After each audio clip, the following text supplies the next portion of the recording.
આજે કરીશું હાથ પગને મજબૂત કરવા માટેના થોડાક આસનો. વેઇટ લોસ માટે પણ ફાયદાકારક છે. આપણી કમરને પણ મજબૂત બનાવે છે.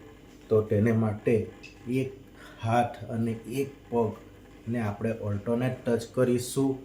ઓલ્ટરનેટ ટચ કરવાથી હાથ પગના સ્નાયુ આપણા મજબૂત થાય છે અને આના દ્વારા આપણી કમર પણ મણકા પણ મજબૂત થાય છે, કરોડરજ્જુ મજબૂત થાય છે. તે જ રીતે આપણે ચક્કી આસન કરીશું, ચક્કી ચલાવીશું. ચક્કી આસન કરવાથી પણ આપણા હાથ પગના સ્નાયુ મજબૂત થાય છે.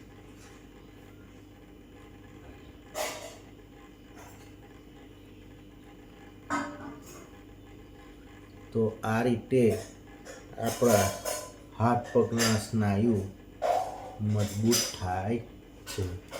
રિલેક્સ.